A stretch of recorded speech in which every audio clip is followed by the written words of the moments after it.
Hello friends, இந்த வீடியோவில் என்ன பார்க்க போகிறோங்கன்னா இன்றைக்கி போகி பண்டிகை. இந்த போகி பண்டிகை நடக்கிறதுக்கான புவியியல் காரணங்கள் என்னென்ன அப்படின்றத நம்ம வீடியோவில் பார்க்கலாம்.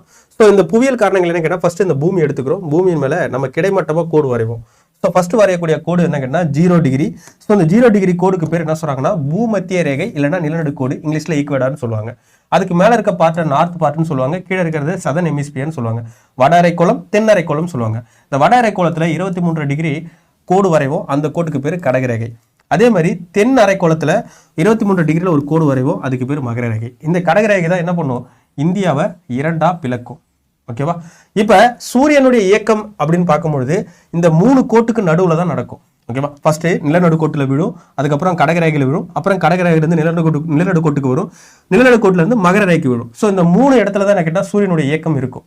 ஃபர்ஸ்ட் சூரியனுடைய இயக்கம் சூரியனுடைய செங்குத்து கதிர்கள் நிலநடுக்கோட்டில் விழுந்துச்சுன்னா இந்தியாவுடைய நிலைமை என்னவா இருக்குன்னா வசந்த காலமா இருக்கும். அதுவே சூரியனுடைய செங்குத்து கதிர்கள் கடகரேகையில விழுந்துச்சுன்னா இந்தியாவோட நிலைமை என்ன இருக்குன்னு கேட்டா கோடை காலமா இருக்கும், சம்மர் டைமா இருக்கும். அதே மகர ரேகையில விழுந்துச்சுன்னா இந்தியாவுடைய நிலைமை என்னவா இருக்கும் அப்படின்னா குளிர்காலமா இருக்கும். இப்ப நமக்கு இருக்கிறது குளிர்காலம் தான். இப்ப சூரியனுடைய செங்குத்து கதிர்கள் மகர ரேகையில விழுந்துட்டு இருக்கு. இப்ப மகர ரேகையில விழுந்துட்டு சவுத்துல இருந்து தெற்குல இருந்து நார்த் நோக்கி சூரியனுடைய செங்குத்து கதிர்கள் நகர ஆரம்பிக்கும். ஸோ அந்த சவுத்துல இருந்து நார்த் நோக்கி வரும்பொழுதுதான் இந்த டைமுக்கு பேர் தான் என்ன சொல்றாங்கன்னா போகி பண்டிகைன்னு சொல்றாங்க. அப்ப போகி பண்டிகை கொண்டாடுறதுக்கு என்ன காரணம் அப்படின்னு கேட்டா மகர ரேகையிலிருந்து சூரியனுடைய செங்குத்து கதிர்கள் நார்த் நோக்கி வரும். அதனால இந்த போகி டைம்ல இருந்து நீங்க பாத்தீங்கன்னா நமக்கு குளிர்காலம் இருக்காது, குளிர்காலம் போக ஆரம்பிக்கும், அதுக்கப்புறம் வசந்த காலம் வரும், அதுக்கப்புறம் கோடை காலம் அப்படின்றது நமக்கு வரும். ஸோ இதுதான் நம்ம போகி பண்டிகை கொண்டாடுறதுக்கான புவியியல் காரணங்கள். இந்த வீடியோ பிடிச்சிருந்தா மறக்காம லைக் அண்ட் சப்ஸ்கிரைப் பண்ணி வச்சுங்க. மீண்டும் இதே மாதிரி நிறைய வீடியோலாம் நான் பார்க்குறேன். அனைவருக்கும் நன்றி.